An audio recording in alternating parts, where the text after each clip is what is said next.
नाज़रीन programme views time में भलीकार आऊं ऐं मुंहिंजो मेज़बान जुनैद अंसारी। नाज़रीन अॼु जेके ॿ अहम इशू आहिनि, हिकिड़ो इशू आहे जेको कल्ह खां पची रहियो हो। कल्ह इहो इम्कान हो त शायदि अॼु को उनजो हल निकिरी वञे, पर अॼु त हल त निकितो बल्कि नोटिफिकेशन निकिरी वियो। सिंध में स्कूल जेके आहिनि इनडेफिनिट मुदे ताईं, माना अण ऐलानियल मुदे ताईं बंदि कया विया आहिनि, जंहिंखां पोइ ॼण को हिकिड़ी तहरीक शुरू थी वई आहे, ख़ासि तौर ते प्राइवेट स्कूल एसोसिएशन जे तरफ़ां उनजी उन फ़ैसिले खे इंतिहाई ग़लति करार ॾिनो वियो आहे। ऐं अॼु त एहतजाज बि थियो आहे कराची में, थ्रू आउट द सिंध बि एहतजाज थियनि पिया ऐं कुझु स्टूडेंट्स साम्हूं आया आहिनि। उन्हनि जो ख़्यालु आहे त सिंध जी तालीम खे हथ सां तबाह कयो पियो वञे। पर हाणे सुवालु इहो त स्टूडेंट जो रिएक्शन या प्राइवेट स्कूल एसोसिएशन जो रिएक्शन पंहिंजी जाइ ते, सुवाल हिकिड़ा पंहिंजी जाइ ते मौजूदु आहिनि। उहे इहे आहिनि त मिनिस्टर एजुकेशन सैयद सरदार शाह साहिबु हिकिड़ो ऐलान कयो ख़ुदि अची त असां 23 अगस्त ते स्कूल खोलींदासीं, because minister is the competent authority of that particular department. वरी हिकिड़ो ऐलान थो थिए CM साहिब जे तरफ़ां कल्ह प्रेस कॉन्फ्रेंस में। उन CM साहिब जॾहिं प्रेस कॉन्फ्रेंस करे थो त उन सां जेको लाॻापियल एजुकेशन जा माण्हू आहिनि, चाहे उहो मिनिस्टर साहिबु हुजे या चाहे उहो मिनिस्टर साहिबु जंहिं वटि कलमदान इस्माइल राहू साहिबु आहे, यूनिवर्सिटीज़ जो कलमदान आहे, उहो मौजूदु न हो। इवन इहो बि ॿुधायो पियो वञे त इमीडिएट जेका ब्यूरोक्रेसी आहे सेक्रेटरीट सतह ते, उहे बि इंफॉर्म न हुआ उन फ़ैसिले जे बाबति। उनखे बाद में ख़बर पई। हाणे जॾहिं हिकिड़ो कन्फ्यूजन पैदा थिए थो त मिनिस्टर हिकिड़ो फ़ैसिलो कयो, उनखां पोइ CM ऐलान कयो। हाणे हिन वक़्तु जेकॾहिं उहा जेको बैकलैश अचे थो उन फ़ैसिले जे ख़िलाफ़ु, त कॉम्पिटेंट अथॉरिटीज़ किथे आहिनि ख़ुदि ॿुधाइण लाइ? कन्फ्यूजन छो पैदा कयो वियो? ऐं भला उनखां वधीक जेको अहम सुवालु आहे त कोरोना SOPs ते अमल पंहिंजी जाइ ते बिल्कुलु थिए पियो। जॾहिं ॿिया कारोबार सभु खोलिया विया आहिनि, ॿी लाइफ खे नॉर्मल कयो वियो आहे, स्कूलनि ते ई एतिरो प्रेशर छो आहे? इहे सुवाल उथनि वेठा, ख़ासि तौर ते सोसाइटी जे हर पासे खां। सोशल मीडिया ते बि डिस्कशन थिए वेठी, मेन स्ट्रीम मीडिया ते बि एहतजाज रिकॉर्ड थियनि वेठा ऐं हर पासे सुवाल उथनि था। इन ई मौज़ूअ ते ॻाल्हाइण लाइ सभ खां पहिरियां हलूं था मोस्ट रिलेवेंट पर्सन इज़हार सुमरो साहिबु। इज़हार साहिबु, तव्हांजे इन ते ओपिनियन कहिड़ो हूंदो? 2-3 क्वेश्चन आहिनि। हिकिड़ो त ख़ुदि बग़ैर कॉम्पिटेंट अथॉरिटी जे इहो फ़ैसिलो कयो वियो आहे। हाणे सुवालु इहो त कॉम्पिटेंट अथॉरिटी ख़ुदि अची छो नथी ऑफिशियली पंहिंजो ख़ुदि बयानु छो नथा ॾियनि, छो नथा अची ॿुधाइनि त बाबा हीअ असांजो स्टेटस आहे, असां हिन जे करे हीअ फ़ैसिलो न कयो, हाणे कयो। मुंहिंजो सुवालु कैटेगोरिकली सैयद सरदार शाह साहिब जी ज़ात जे मुतलिक़ आहे त उहे छो हिन माना मामले खां ॼण को ख़ुदि मंज़र ते नज़र न पिया अचनि, नंबर 1। ऐं कहिड़ी क्राइटेरिया जे तहत ॿीहर स्कूल बंदि करण जो फ़ैसिलो कयो वियो? एग्जैक्टली पहिरें आउं तव्हांजे पोएं सवाल जो जवाबु ॾींदुसि त क्राइटेरिया सॼी दुनिया में मुख़्तलिफ़ शक्लनि में मौजूदु आहे। को ख़ासि परसेंटेज जॾहिं वधे थो, स्पाइक थिए थो उनजो नंबर जो, त पोइ उनखां पोइ लॉकडाउन या इन क़िस्म जी सूरत हाल थिए थी। ईअं न आहे त 2-4-5% ताईं अगरि केसिस थियनि था त सभु शयूं बंदि थी वञनि। तंहिंजे करे हिकिड़ो त सिंध हुकूमत ॿुधाईंदी, जंहिंजो जवाबु वॾे वॾे प्रेस कॉन्फ्रेंस में न ॾेई सघियो जॾहिं हुनखां पुछियो वियो त अवां कहिड़े बुनियाद ते तालीमी इदारा बंदि करे पिया। सो हुजणु ईअं खपे त हुनजो कोई स्टैंडर्ड हुजे। ऐं रुगो रिकॉर्ड जे लाइ अव्हांखे 2-3 उन में अहम ॻाल्हियूं ॿुधायां थो, पोइ बाक़ी असांजा दोस्त बि पाण फ़ैसिलो कनि त इहा का अक़लमंदी आहे या रुगो ज़िद आहे त तालीमी इदारा हर सूरत में बंदि रखणा आहिनि। हाणे 2 अप्रैल ते जॾहिं सईद गनीअ सिंध में तालीमी इदारा बंदि कया, उन वक़्तु सिंध में केस हुआ 2%। जॾहिं उनखे कंटिन्यू रखियो वियो त इन विच में तव्हांखे यादि हूंदो त जेका टी लहर आई ऐं नंबर हेठि मथे थींदो रहियो, ऐं उन दौरान सिंध जा तालीमी इदारा लगातार जून जे 15-20 तारीख़ ताईं बंदि रहिया। 10-15 ॾींहंनि जे लाइ इम्तिहाननि जे लाइ स्कूल ऐं कॉलेज खोलिया विया, ऐं जंहिंखां पोइ 15 जुलाई ते वरी जेको आहे लागू कयो वियो हिकु भेरो वरी इहो सॼो सिलसिलो, जेको तालीमी लॉकडाउन चई सघिजे। अच्छा, जुलाई में इहे 10-12 खां केस वधिया ऐं तव्हां ॾिठो त अगस्त में 9 तारीख़ ते कराची में 20 खां 22% केस हुआ। ऐं 9 तारीख़ ते इन नंबर जे बावजूदि सभु कुझु खोलण जो ऐलान कयो वियो। वफ़ाक़ जे प्रेशर में अची असद उमर जेका लठ खणी आयो हो इस्लामाबाद मां, पाण सभिनी ॾिठो त लठ पंहिंजो असरु ॾेखारियो ऐं सिंध हुकूमत सरेंडर कयो। ऐं नतीजे में दुकान बि खुलिया, कारोबार बि खुलिया, ट्रांसपोर्ट बि खुली, हर शइ खुली वई। ऐं उन वक़्तु अगेन आहे रिपीट त जेको रेशो हुयो कराची में उहो 22% हुयो ऐं इहो हाईएस्ट चई सघिजे थो। अच्छा, उन खां पोइ नंबर ॾींहों ॾींहुं विच में फ्लैक्चुएट बि थींदो रहियो आहे। जॾहिं ही स्टेयरिंग कमेटी जी मीटिंग थी, यादि हुजे त सिंध में तालीम जे हवाले सां जेके बि फ़ैसिला करणा हूंदा आहिनि उनजे लाइ इहा स्टेयरिंग कमेटी आहे, जंहिंमें सभिनी खे नुमाइंदगी आहे ऐं हिकिड़ो इम्पॉर्टेंट फोरम आहे जिते गवर्नमेंट, प्राइवेट, बोर्ड्स जा माण्हू सभु माण्हू वेहंदा आहिनि। सेक्रेटरी वेहंदो आहे, मिनिस्टर बि वेंदो आहे, डायरेक्टर्स बि वेंदा आहिनि। सो ॾाढो हिकिड़ो सुठो हिकिड़ो कलेक्टिव डिसीशन थी सघंदो आहे हिन फोरम ते। उते मज़े जी ॻाल्हि त हिन भेरे इनखे अञा वधीक इंक्लूसिव करण लाइ हेल्थ मिनिस्ट्री जे नुमाइंदनि खे घुरायो वियो, जंहिंमें ख़ुदि हेल्थ जी मिनिस्टर बि हुई जी। ऐं हुन सां गॾु ॿिया बि माण्हू हुआ। उन खां पोइ होम मिनिस्ट्री जे माण्हुनि खे बि घुरायो वियो। अच्छा, उन में इहो फ़ैसिलो थियो अंगारे ॾींहुं त सिंध में तालीमी इदारा खोलिया वञनि एज़ पर प्रीवियस कमिटमेंट। हुननि चयो त असां मोहरम खां पोइ, 2 मोहरम खां पोइ तालीमी इदारा खोलींदासीं। रिकॉर्ड जे लाइ आउं वरी तव्हांखे ॿुधाईंदो हलां, जेको तव्हांजो सवाल हो त इंडिकेटर्स, उन वक़्तु इंडिकेटर ॿुधाए पियो त कोविड जा सिंध में 1400 केस आहिनि जी। अंगारे ते जॾहिं इहो फ़ैसिलो थियो। जॾहिं सीएम साहब फरमान जारी कयो, आई रिपीट, फरमान जारी कयईं बिना कंसल्टेशन जे, बिना के प्रॉपर फोरम खे यूज़ करण जे ऐं ऑल इन ऑल पंहिंजो अथॉरिटी अलाउंस करण जे, जेका डेमोक्रेटिक मुल्कनि में न थींदी आहे। जॾहिं ऐवान हूंदा आहिनि, फोरम्स हूंदा आहिनि, कैबिनेट आहे, मिसाल हिकिड़ो फोरम आहे, सीएम जो फोरम हूंदो ई कैबिनेट आहे, उते का कंसल्टेशन करण खां सवाइ प्रेस कॉन्फ्रेंस में हिकिड़े सवाल जे जवाब में हुन हिकु भेरो वरी सिंध जा तालीमी इदारा वधीक बंदि करण जो ऐलान कयो। उन वक़्तु सिंध में केस हुआ 1200। यादि कजो त जॾहिं स्टीयरिंग कमेटी जी मीटिंग हुई त 1400 केस हुआ, जॾहिं सीएम साहब फरमान जारी कयो त 1200 केस हुआ।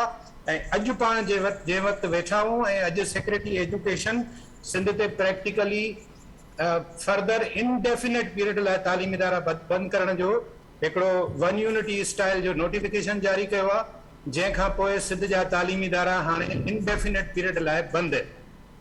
ऐं उन नोटिफिकेशन जारी करण वारे ॾींहं ते, यानी कि अॼु तव्हां पंहिंजे मोबाइल में गूगल करियो, हिन वक़्तु सिंध में केस आहिनि अॼोके ॾींहं में थिया आहिनि 1020 केस।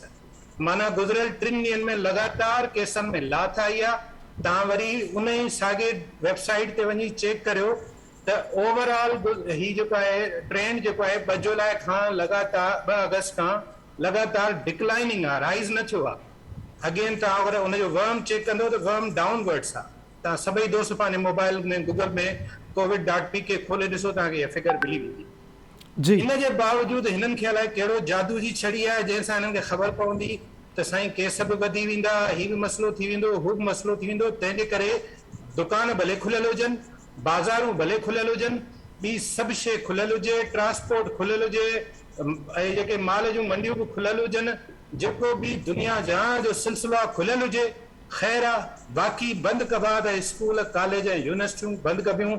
ऐं सिंध जे माण्हुनि खे हिन दौर में बि तालीम जहिड़ी बुनियादी ज़रूरत खां महरूम कयो। पर साईं हिते सवाल हिकिड़ो मुंहिंजो जेको रहिजी वियो, जेके तव्हां न ॿुधायो, त हाणे हिकिड़ो तव्हां ॻाल्हि कई फोरम जी। हाणे हिन फोरम जो जेको कंसर्न माण्हू आहे उहो आहे सही सरदार शाह साहब, जेको मिनिस्टर एजुकेशन आहे, उन्हनि जो मौक़िफ़ किथे नज़र न पियो अचे।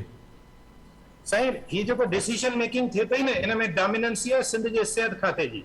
हू कंहिंजी बि कोन था ॿुधनि ऐं पंहिंजी मर्ज़ी पिया हलाइनि ऐं पंहिंजो तरीक़ेकार अख़्तियार पिया कनि। जॾहिं त उसूलनि हू पंहिंजे शोबे जे हवाले सां त बाख़्तियार आहिनि, पर जॾहिं हुननि जो को बि फ़ैसिलो ॿिए खाते ते लागू थींदो, हुन में कंसल्टेशन थींदी।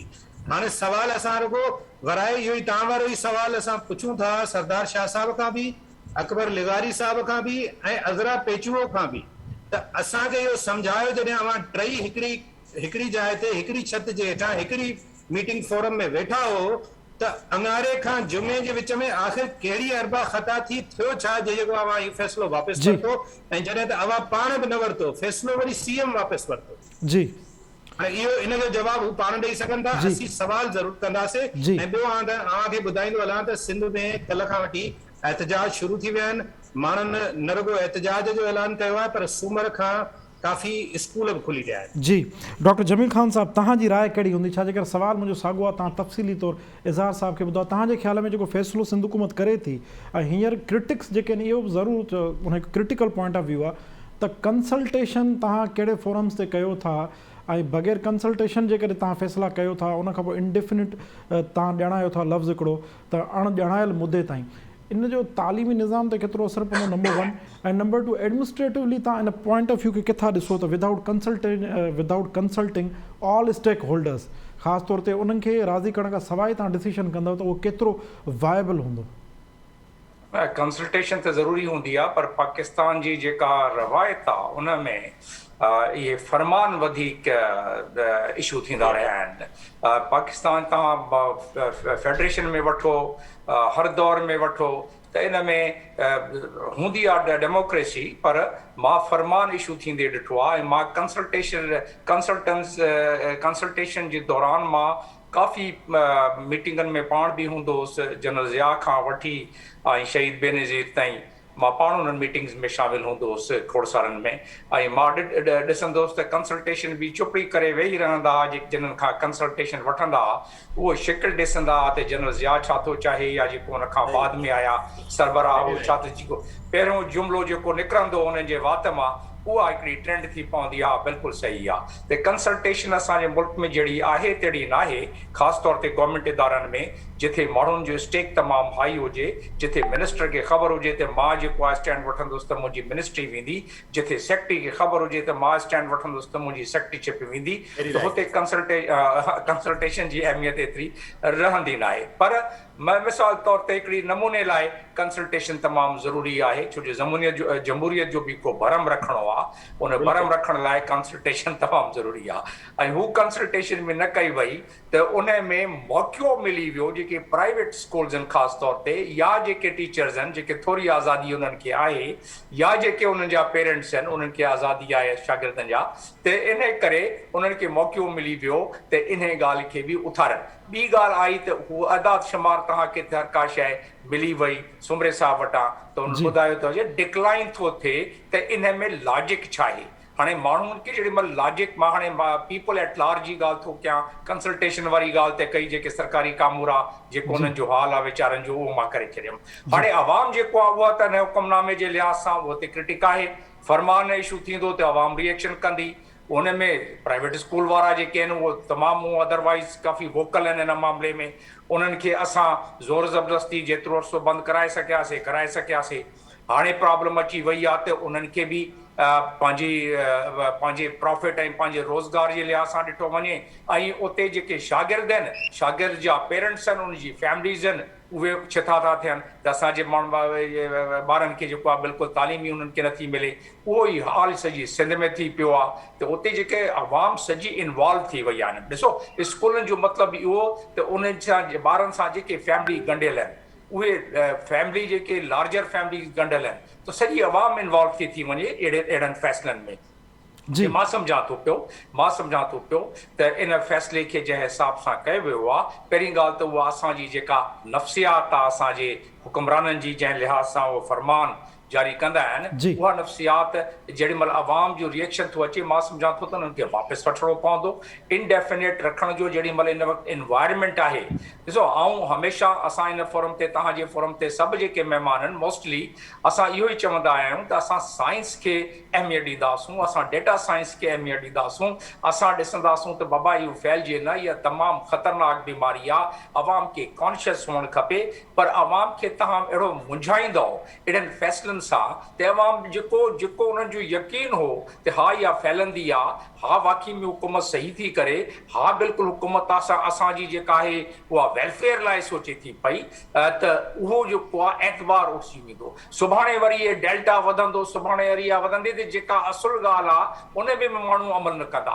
इन तमामु वॾो इन्हनि फ़ैसिलनि जो तमामु वॾो नुक़सानु थींदो आहे।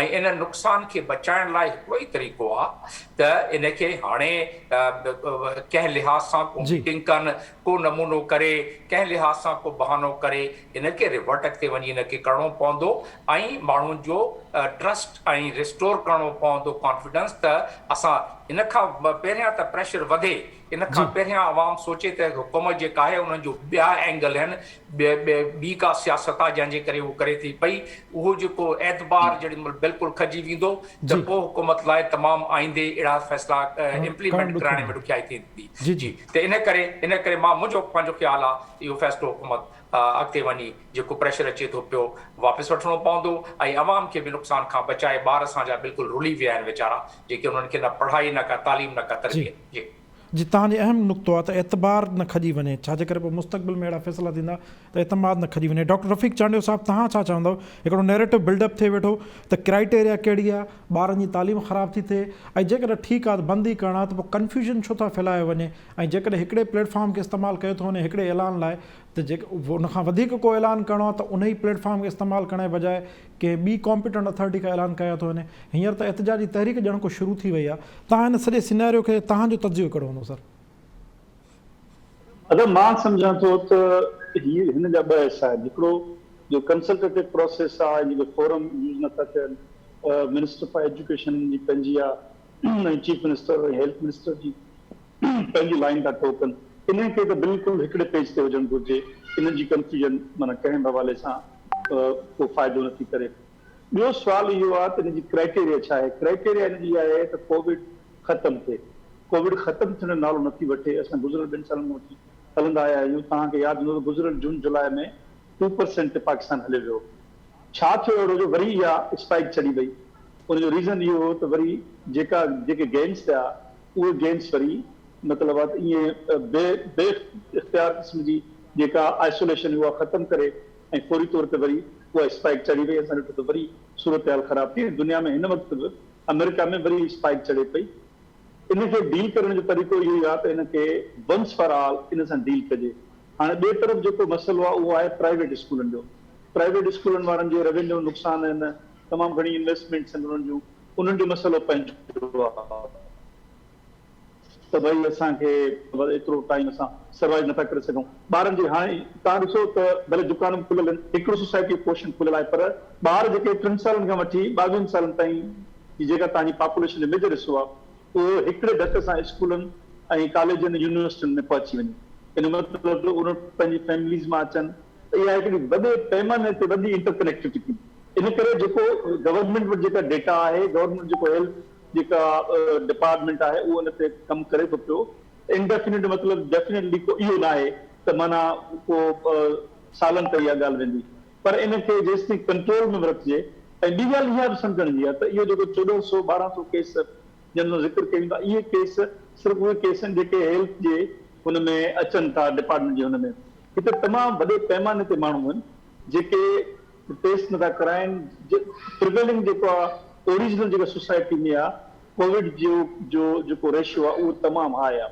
असां सम्झूं था जॾहिं मूंखे ज़ाती तौर ते ख़बर आहे त तव्हां ख़ैरपादन शाह, मेहर, दादू, लाड़काने में उते माण्हू पूरा सर्टिफिकेट था ठाहिनि। जी बिल्कुलु कराची में ठही रहिया आहिनि, कराची में ठही रहिया आहिनि ख़ासि तौर ते 3000। हा जी जी बिल्कुलु। हाणे इहे जेके पूरा केस आहिनि इहे तव्हांखे तव्हांजी जेका ईंदड़ आहे कोविड जो बिल्डअप आहे उन में वरी कंट्रीब्यूट कंदा। इन सॼे खे वबा आहे, वबा नेशनल क्राइसिस आहिनि। इन नेशनल क्राइसिस जो रुगो इहो मक़सदु न हुजणु खपे त प्राइवेट स्कूल में नुक़सानु जेको आहे उन खे कीअं ख़तमु कजे, पर दीज़ आर नेशनल क्राइसिस ऐं उन में जेका फैसला गवर्नमेंट करे थी। हिकिड़ो इहो हल आहे त सिर्फ़ु तालीमी इदारा बंदि कजनि ऐं बाक़ी सभु खुलियल हुजे। बिल्कुलु तालीमी इदारा बंदि कजनि। उन जो रीज़न इहो आहे त 3 सालनि खां 22 सालनि ताईं जी इज़ार साहब मां तव्हां अचां थो डॉक्टर रफ़ीक साहब खे ॻाल्हि पूरी ॾिसो करणु। न, ॾिसो ॻाल्हि इहा आहे त तव्हां कहिड़ियूं शयूं रोके सघो था। जे तव्हां जेकॾहिं बिज़नेसिस 2 साल बंदि कंदो त बुख मरंदो, उन्हनि खे रोकनि तव्हां। पर हिकिड़ी शइ अहिड़ी आहे जिन ऑनलाइन क्लास जा ऑप्शन्स हुआ, ॿिया ऑप्शन्स आहिनि, घर में ट्यूटरिंग जा ऑप्शन्स आहिनि, ॿियनि सभिनी करे उहे असां वटि ईअं थियो आहे त 2 क्लास माज़ी में हिकिड़े साल में थिया आहिनि जेके प्रोमोट थिया। इन करे नेशनल क्राइसिस खे जॾहिं तव्हां डील कंदो त तव्हांजा जेके मेजर आहिनि जो क्राइटेरिया उहो डिफरेंट हूंदो। रहियो सुवाल जेसिताईं कंसल्टेटिव प्रोसेस जो, yes I agree doctor Jamil sahib ji हुन ॻाल्हि सां त कंसल्टेटिव प्रोसेस खे एतिरो ट्रांसपेरेंट रखिजे। जेका जुनेद तव्हांजो जेको ओपिनियन आहे इहो बिल्कुलु सही आहे, जंहिंमें माण्हुनि खे एतमाद अचे। इहो वॾो हिकिड़ो ग्रे एरिया आहे जंहिंखे गवर्नमेंट खे जेको आहे सो ठीकु करणु घुरिजे। जी जी डॉक्टर रफ़ीक चांडियो साहब हलूं था डॉक्टर अयूब शेख साहब। डॉक्टर साहब तव्हां मूंखे ॿुधी रहिया आहियो सर? डॉक्टर साहब सां हिकु भेरो ॿीहर जॉइन कयूं था, शायदि हुन ट्रैवलिंग में हुजण करे हुन सां कम्युनिकेशन बहाल न पई थिए। हा ॿियो अहम असां वटि नुक़्तो आहे, जेको ॿियो अहम मौज़ू आहे उहो आहे अफ़गान पनाहगीरनि जो मामिलो। अफ़गान पनाहगीरनि जे मामले ते हिन ई प्रोग्राम में कुझु हफ़्ता अॻु, शायदि महीनो अॻु, डॉक्टर जमील अहमद ख़ान साहब हिकिड़ी तफ़सीली ॻाल्हि कई। ऐं जॾहिं पनाहगीरनि जे मामले ते असां सवालु कयोसीं डॉक्टर जमील अहमद ख़ान साहब चयो वणे या न वणे इहा हिकिड़ी हक़ीक़त आहे। असां पाड़ेसरी ऐं इंटरनेशनल कानून जे तहत असांखे उन्हनि पनाहगीरनि खे क़बूल करिणो पवंदो ऐं उहो बिल्कुलु ईअं थियो। अॼु पाकिस्तानी अख़्तियारनि चयो आहे त असां उत्तर वज़ीरिस्तान में 3 कैंप क़ाइमु कंदासीं पनाहगीरनि लाइ ऐं उन पनाहगीरनि में 5 खां 7 लख पनाहगीरनि खे रहण जो मंसूबो ठाहियो वियो आहे। हाणे सवालु इहो आहे, ठीकु आहे, ह्यूमनिटेरियन क्राइसिस तमामु वॾे पैमाने ते पैदा थियण जो ख़दशो आहे अफ़गानिस्तान में, छाजे करे अञा ताईं इंक्लूसिव गवर्नमेंट जूं ॻाल्हियूं हलनि थियूं ऐं उहे किथे थींदे नज़र न पियो अचनि, छाजे करे तालिबान अॼु चई छॾियो आहे त के नयूं चूंडूं कोन थींदियूं, कोई नयूं गवर्नमेंट न ठहंदी, इन्हनि में एडजस्टमेंट थींदी ऐं नेचुरली उते हिकिड़ो ख़ौफ़ जी फिज़ा थींदी ऐं माण्हुनि जी हेॾे ईंदा, पाकिस्तान ऐं बॉर्डर क्रॉस करण जी कोशिशि कंदा। हाणे इन सूरत हाल में छा पाकिस्तान हुकूमत वाक़ई 5 खां 7 लख माण्हुनि खे रहण लाइ तयारु आहे, उनजी कैपेसिटी आहे ऐं छा वाक़ई उहे सिर्फ़ु उत्तर वज़ीरिस्तान जे 3 कैंपुनि ताईं महदूद हूंदा? उहे ख़ासि तौर ते सिंध ऐं सिंध जे गादीअ वारे शहर कराची ॾे रुख़ न कंदा, जेको असांजो कंसर्न आहे। सर जमील साहब, तव्हां छा चवंदव? सर जेको सुवालु इहो आहे त वाक़ई उत्तर वज़ीरिस्तान में 3 कैंपूं हाणे ठहंदियूं, 5 खां 7 लख माण्हू उन्हनि कैंपुनि में ई रही सघंदा, हीअ उनखे उते मैनेज करे वेंदा ऐं उहे सॼे मुल्क ताईं फैलिजंदा कोन ऐं उहे असांजी सॼी जेका सोसाइटी आहे उनमें इम्बैलेंस पैदा न करे सघंदा? छा पाकिस्तान गवर्नमेंट जी कैपेसिटी आहे? गवर्नमेंट जी कैपेसिटी ते असां ॾिठीसीं दादा। मां इन्हनि कैंपनि में जॾहिं महिल पोएं दफ़े इहे आया हुआ पनाहगीर, त इहे सोराब कैंप ऐं फ्रंटियर में जेके कैंप हुया, इहे खोड़ सारा कैंप मां ॾिसी आयुसि ऐं मां ॾिठुमि त कहिड़ा असां फर्स्ट क्लास तरीक़े सां कोटे कैंपनि खे असां थोरो ठीकु करे निशानदेही करे रखीसीं। पर उते रिफ्यूजीज़ अचे बसि उते हाज़िरी थोरी घणी कंहिं लॻाई कंहिं न लॻाई ऐं पोइ जिथे उन्हनि खे वणियो उते हलिया विया हुई। त उहो ई सिलसिलो इन दफ़े बि थींदो। बाक़ी हाणे प्लैनिंग जे लिहाज़ सां त ठीकु आहे। पहिरियां ॻाल्हि त इहा आहे त मां इन ते बि इतफ़ाक़ नथो कयां त 7 लख जेके आहिनि फ़क़ति थींदा, इहे वधी वेंदा उन खां वधीक। 7 लख त जेके कागज़नि में फ़िलहालु प्लैनिंग थी आहे न, जो उते मसइलो वधियो ते पनाहगीर वधी वेंदा हिते काफ़ी। ऐं इन्हनि सभिनीनि जो जेको आहे सिधो तव्हां अॼुकल्ह डायरेक्ट थी अचे, बसूं बि डायरेक्ट थी अचनि, फ्लाइट ते घटि ईंदा पर फ्लाइट वारा बि काफ़ी खोड़ पैसनि वारा माण्हू बि आहिनि, त फ्लाइट ते बि अचंदा, बसूं उते वठंदा बिल्कुलु रूटीन जी बि ऐं चार्टर्ड बसिस बि कंदा, हायर कंदा ऐं सिधो कराची अची लहंदा ऐं सिंध अची लहंदा। हीउ पहिरियां बि थियो आहे, इन दफ़े बि थींदो। पैटर्न आहे न हिकिड़ो, पैटर्न जे लिहाज़ सां। हाणे सुवाल त हुकूमत इहो फ़ैसिलो छो कयो, उहो तव्हां ॿुधाए छॾियो। महीनो पहिरियां तव्हांखे मां ॿुधायमि त पाकिस्तान सिग्नेटरी आहे जेनीवा कन्वेंशन 1951 जो ऐं पाकिस्तान सिग्नेटरी आहे एडिशनल प्रोटोकॉल 1967 जो। उनजे तहत तव्हां हुन सवाल पुछियो मूंखां त असां छा रोके सघंदासीं उते फेंस ते? मां चयुमि त फेंस ते बि अची विया त असां ते एतिरो प्रेशर पवंदो वर्ल्ड जो, दुनिया जो, त तव्हां सिग्नेटरी आहियो, तव्हां कीअं था रोके सघो? ह्यूमनिटेरियन हिकिड़ो आहे ऐं रिफ्यूजी क्राइसिस आहे, तव्हांखे इहो वठो तव्हां। त हू त हाणे ख़ैर पाकिस्तान उहो ई पंहिंजी गुडविल लाइ पंहिंजे तरफ़ां ई अनाउंस करे छॾियो आहे। थोरो घणो पाकिस्तान जे हिनखे रोकण जी कोशिशि करे हा, त उन में गुंजाइश हुई, उन एग्रीमेंट में बि उन कन्वेंशन में बि गुंजाइश हुई, त थोरो चवी आहे त तव्हां डोनर्स कॉन्फ्रेंस घुरायो, छो जो मां अक़वाम मुतहिदा में बि कमु कयो आहे काफ़ी अरसे, त उते पाकिस्तान जे थोरो कंडीशन विझी छॾी आहे त असां पहिरियां जेको आहे मसइलो उन में दुनिया असांखे अकेलो छॾे वई, जेतिरो असां ख़र्चु कयोसीं असांखे कुझु न मिलियो ऐं असांजी इकॉनमी इन सूरत में नाहे। या वर्ल्ड बैंक खे चओ या डोनर कंट्रीज़ खे चओ त डोनर कॉन्फ्रेंस करे अक़वाम मुतहिदा खे एतिरो पैसो ॾियनि ऐं असां सां उहो जेको आहे जॉइंट वेंचर करे पोइ हिननि खे कनि। ऐं ॿी ॻाल्हि त मां तव्हांजे प्रोग्राम में शायदि इहा ॻाल्हि कई आहे, ॿिए कंहिं प्रोग्राम में, त असां ॿी सलाह इहे ॾेई पिया सघूं त तव्हां बॉर्डर ते ई जेको आहे हिकिड़ो नो मैन लैंड करे, सर बिल्कुलु मुंहिंजे प्रोग्राम में तव्हां कई ॻाल्हि, तव्हां अॻे फोर्टिफाई करे अक़वाम मुतहिदा जी जेका पीस फोर्स घुराए उते या त अफ़गानिस्तान में उन्हनि खे रखियो,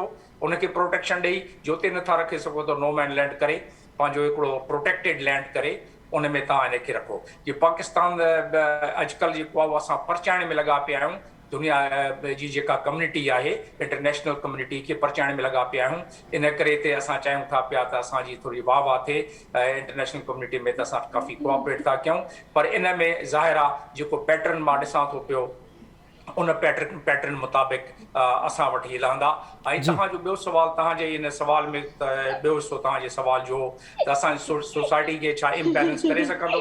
त यस, इम्बैलेंस बिल्कुलु सोसाइटी खे करे पहिरियां बि कयो आहे ऐं हाणे बि इम्बैलेंस सोसाइटी थींदी, उन खां वरी वधीक सोसाइटी थी पवंदी इम्बैलेंस, जेका पहिरियां थी एड ऑन थी पवंदो।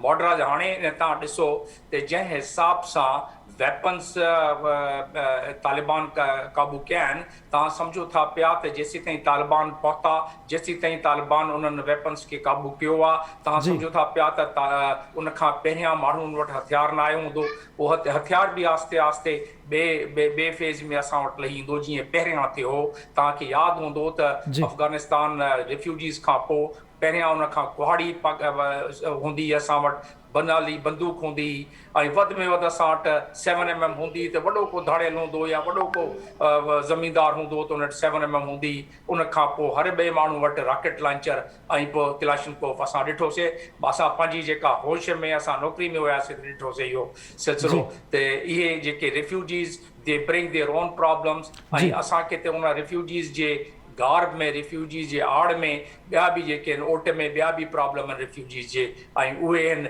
जेके असांजे मुल्क में मां तव्हांखे 6 पॉइंट ॿुधाया जेके चैलेंजिस असांखे आहिनि पंहिंजे मुल्क में अफ़गान क्राइसिस जे करे उन्हनि मां हिकिड़ो चैलेंज वॾो चैलेंज इहो बि आहे दहशतगर्दी जो मिलिटेंसी जो असांजो एक्सट्रीमिज़म जो जेको ऑलरेडी एग्ज़िस्ट करे थो पियो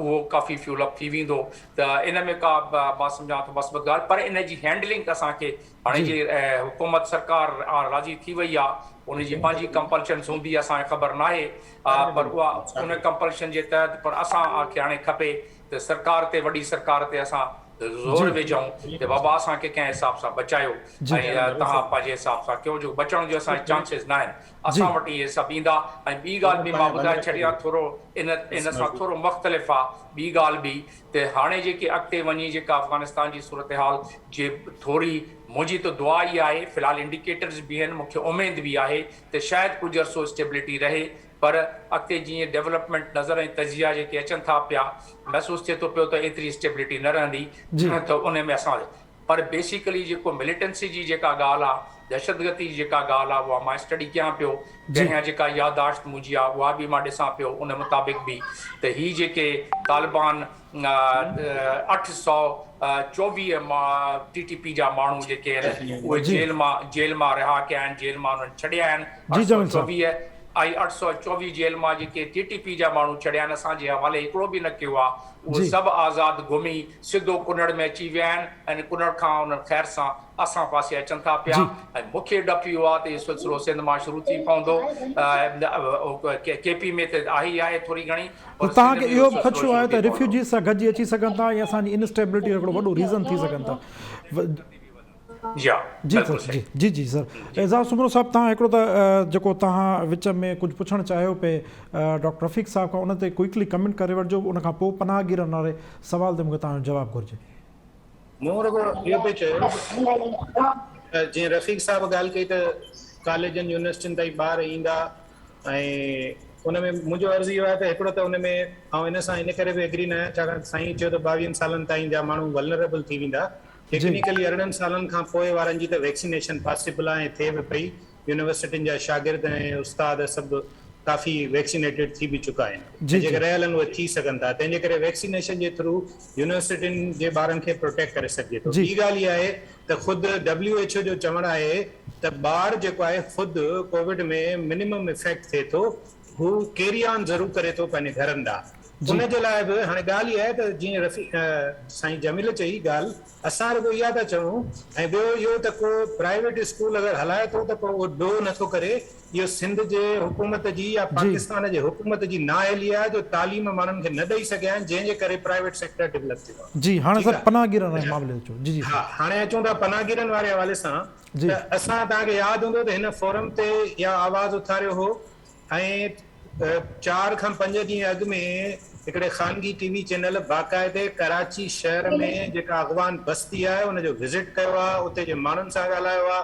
उहे ताज़ा जेके अफ़गानिस्तान मां लॾे कराची पहुता आहिनि कुझु अहिड़ा माण्हू बि हुआ जिन खे सवाइ पश्तो जे ॿी ॿोली बि न पे ॻाल्हाइण आई माना तव्हां अंदाज़ो करे सघो था हुननि पाण पे ॿुधायो त असां फलाणे इलाइक़नि मां आया आहियूं हिकिड़ो ट्रांसलेटर उनखे ट्रांसलेट करे रहियो तंहिंजे करे इहो हाणे बहस करणु त कराची में न आया आहिनि अफ़गानी ताज़ा या इहो सॼी सूरत हाल उन ते त फज़ूल आहे हाणे ॻाल्हि अचूं था त सिंध हुकूमत खे जंहिं कम जे लाइ चइजे त उहो चवंदी सवाइ तालीमी इदारा बंदि करण जे सिंध हुकूमत जो ॿिए कंहिं बि ॻाल्हि ते वस नथो हले बाबा law and order home ministry तव्हांजी आहे न। तव्हां कराचीअ जे दंग ते बीह करे, तव्हां इवन हेॾे ओबाड़े जे दंग ते बीह करे, कमू शहीद जे दंग ते बीह करे, होॾां तव्हां जेकब बाबा जे दंग ते बीह करे रोके सघो था माण्हुनि खे। सूबे वटि इहो अख़्तियार आहे। ख़ुदि इंटीरियर मिनिस्टर अची चवे थो न तव्हांजे साम्हूं शेख रशीद त इहे सभु मामला सूबाई हुकूमत जे अख़्तियार में आहिनि। पहिरीं ॻाल्हि। ॿी ॻाल्हि इहा आहे त तव्हां जेके माण्हू हिते मौजूदु आहिनि उन्हनि जे लाइ भला छा कयो आहे जेके पहिरीं इलीगली मौजूदु आहिनि। सो ही अपोलोजेटिक रवैया रखंदा हलंदा ऐं ही माण्हू हिते ईंदा रहंदा। सिंध ते ऑलरेडी ॿाहिरनि माण्हुनि जी जेका गैर कानूनी आबादकारी आहे उनजे करे जेको बर्डन आहे, तव्हांखे रफ़ीक चांडियो साहब ॿुधाईंदो इकोनॉमिक पॉइंट ऑफ व्यू खां त हिन जा केॾा नुक़सान आहिनि, सिंध जी मैसियत ते केॾो अनड्यू प्रेशर आहे, सिंध जे नौजवाननि जूं केतिरियूं नौकरियूं आहिनि ऐं केतिरा सिंध जे माण्हुनि जा कारोबार आहिनि जेके इहे खायो वेठा आहिनि। कराची जे कारखाननि में वञी चेक करियो त केतिरा बंगाली, केतिरा अफ़गानी, केतिरा बर्मी, केतिरा बिहारी नौकरियूं कनि था जेके असल में सिंध जे नौजवाननि जूं नौकरियूं आहिनि। हाणे इन ते जेकॾहिं सिंध हुकूमत एक्ट नथी करे त पोइ असीं उन ते कहिड़ी राय ॾियूं। ऐं रही ॻाल्हि वफ़ाक़ जी, त वफ़ाक़ जी का स्टैंडर्ड पॉलिसी न आहे। उन्हनि जी पॉलिसी उहा ई आहे जेका इमरान ख़ान तव्हांखे वक़्तु ब वक़्तु चवंदो रहियो आहे त अफ़गान ॿाहिरि आहिनि, परेशान आहिनि, चवंदा असीं नथा आणियूं, पर पोइ अल्टीमेटली 5 खां 7 लख माण्हुनि जूं कैंपूं बिठाए छॾींदा। ऐं असांखे ख़दशो इहो आहे त जीअं माज़ी में थियो ईअं हिन भेरे बि थींदो। इहे सभु पेशावर मां ॿियनि जाइनि तां हेॾे मूव कंदा। इन्हनि जी आख़िरी मंज़िल वरी बि फिरी फिरी कराची थींदी। सिंध हुकूमत होश खां कमु वठे, हिमत करे ऐं इन्हनि जी रस्ता रोक करे। जी रफ़ीक चांडियो साहब, मां तव्हां ॾे अचां थो पर तव्हांखां क्विकली टाइम वठंदुसि छाजे करे डॉक्टर अयूब शेख साहब मुंहिंजे ख़्याल में असांखे हिकु भेरो ॿीहर जॉइन कयो। डॉक्टर साहब तव्हां जॉइन कयो सर मूंखे? जी जी जी सर। डॉक्टर साहब हाणे 2 सवालनि टाइम घटि बचियो आहे छाजे करे तव्हां सां कम्युनिकेशन गैप थी पियो। हिकिड़ो त सिंध जे स्कूलनि वारे मामले ते जेको गुज़िरियल ॾींहं खां मामिलो हले वेठो, अॼु त हिकिड़ो अण ऐलानियल मुद्दे ताईं स्कूल बंदि करण जो फ़ैसिलो अची वियो आहे। इन ते तव्हांजी राय कहिड़ी आहे? ॿियो अफ़गान पनाहगीरनि जे मामले ते छा उत्तर वज़ीरिस्तान में जेके कैंपूं क़ाइमु करण जो फ़ैसिलो कयो वियो आहे? ॿिन्ही ते साॻी राय थो ॾियां। असल ॻाल्हि हीअ आहे जी जी त पाकिस्तान में जमहूरियत खे इन ई नमूने हलाईंदा ऐं थियण त हीअं खपे हा त तालीम जे हवाले सां जमहूरी तौर ते जेको बि ऐलान आहे उहो सभु सरदार शाह मिनिस्टर एजुकेशन खे करणु खपे हा। पर सिंध जो चीफ मिनिस्टर इन करे थो करे जो सरदार अली शाह उन बारे में एतिरी पहुच ई नथो सम्झे त सरकारी ऐं प्राइवेट इदारनि सां मोह ॾेई सघंदो, छो त हुन जमहूरी तौर ते उन मिनिस्टर खे एतिरी ताक़त ई कान्हे। हिकिड़ी ॻाल्हि। ओके।